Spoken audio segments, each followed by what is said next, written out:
Hello and a very warm welcome to my channel. This morning, we give you a piece of breaking news. Meghan and Harry stole more than $50,000 on overtime and logistics costs in Canada.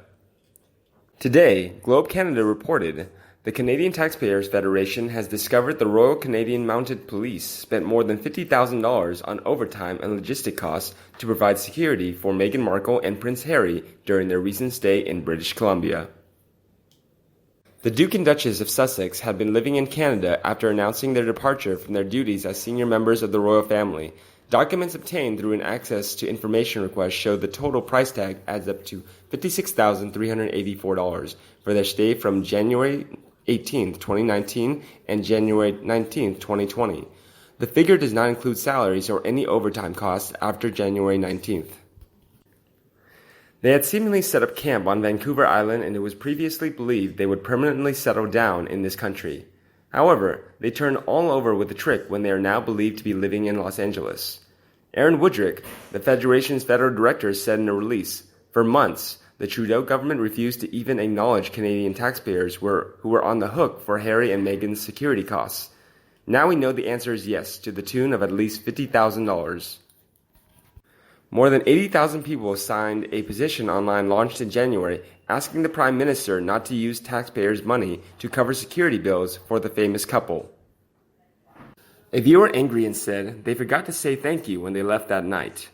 Are we not stupid for trusting anyone? That's pennies to what lobbyists deal they make to get in power. Then sweet deal the same lobbyists since the 80s. I agree, a total waste of money for a very ungrateful couple. The money could have been used in helping out Canadians, especially during this COVID-19 crisis." Meanwhile, in another report, Meghan Markle described as a fame addict in the new royals book. According to Cindy Adams from page 6, she first met Britannia Jamaican-born Lady Colin Campbell long before they built London Bridge.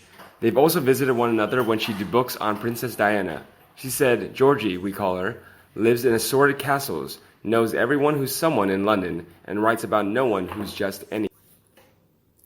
On June 25th, Simon Schuster publishes her Meghan and Harry, The Real Story. She says Meghan wants to run for president of the US someday and that England doesn't do it for her.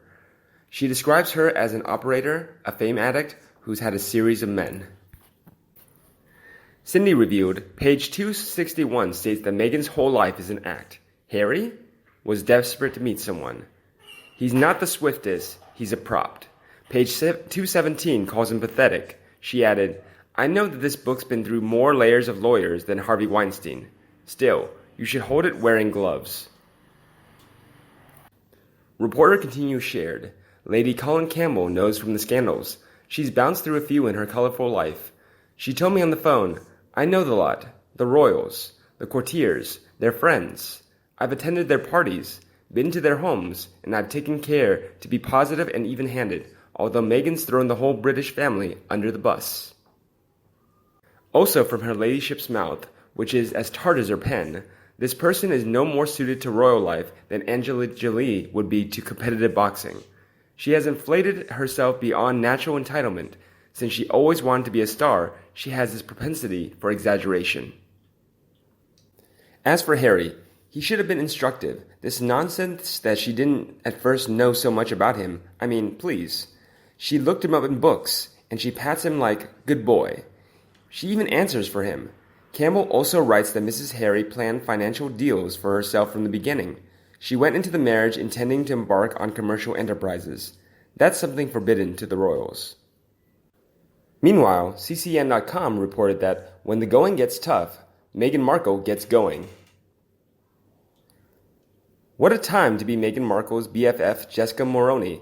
Within just a few days, the stylist and TV presenter's life has gone to hell in a handbasket. That's what happens when you get so above your station that you think it's okay to threaten someone else's livelihood. Of course, I'm referring to Mulroney's barrage of hate against lifestyle blogger Sasha Exeter. Exeter's crime? Supporting the Black Lives Matter movement as a black woman.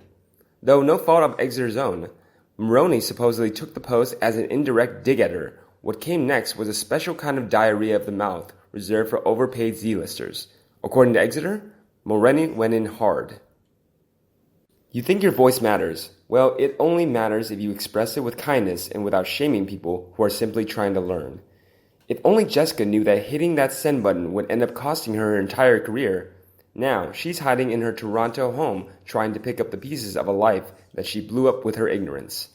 Her family is rallying around her. But where's Meghan? While no one is expecting Meghan to rush to Jessica's side given her current situation, we'd expect to see something, anything from her. Instead, all that we've heard is that Meghan is supposedly infuriated that Jessica has sullied her name by association. As much as I would love to say this is a giant surprise, history tells us otherwise. When the going gets tough, Meghan gets going, as fast and as far as she can. Despite what her fans will have you believe, Meghan Markle isn't the only member of the British royal family to have attracted negative press. Just ask Sarah Ferguson or Princess Diana herself. Both had their privacy invaded. Both fought tooth and nail to be heard. What they didn't do was skip the country the minute things got hard. They didn't blackball half the press and cherry-pick reporters that blew smoke up their designer derrieres.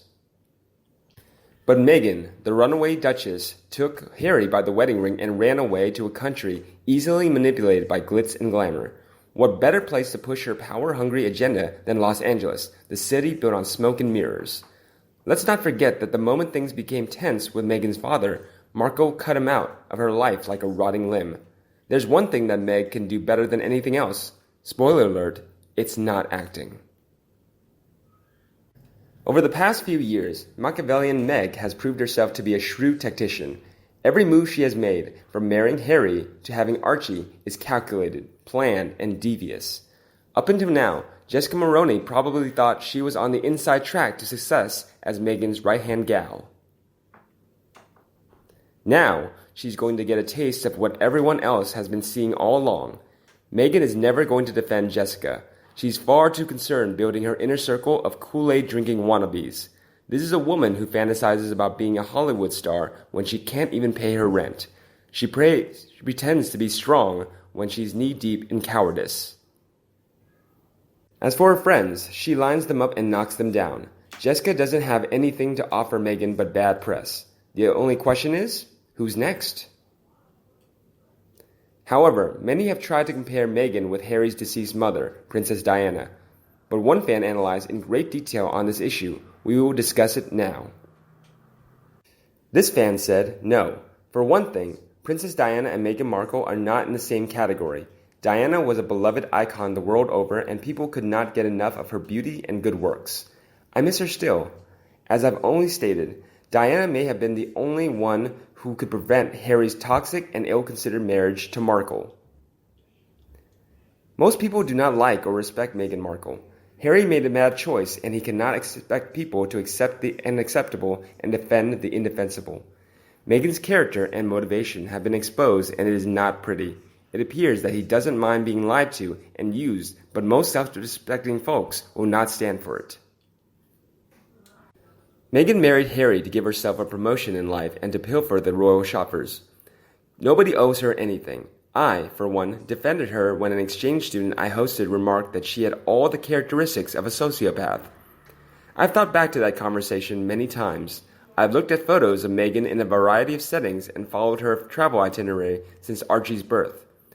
I've concluded that Harry is a giver and Meghan is a taker. This will not change. It's hardwired into Meghan's complicated psyche. Some people will see deep pathology. I will leave that up to you. One thing we all share is deep disappointment and distrust. Meghan has more baggage than an airport lost and found department.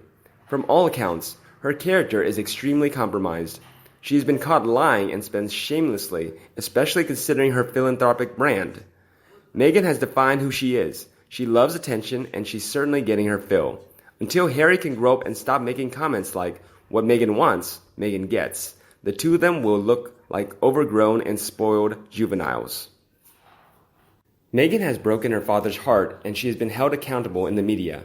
The Queen encouraged Meghan to heal the relationship, advice that fell on deaf ears. She really does not care if the only parent who raised her drops dead tomorrow. This is reprehensible.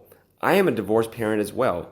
If my son treated me this way, I would feel worthless and broken. Meghan's behavior toward Thomas is ruthless. When Thomas dies, will Meghan feel the pain of guilt and regret? Probably not. She will find a way to justify hiding and neglecting the only parent who actually stayed around and raised her to adulthood. Ouch. You be the judge of her psychological health. And you, what do you think about Meghan Markle? Please let me know in the comment section below, and everyone can also discuss it. Remember to like and share my video for anyone you think needs it, and please subscribe to the Sussex Daily News channel to get more news from the royal family. Now, have a nice day and see you in the next videos.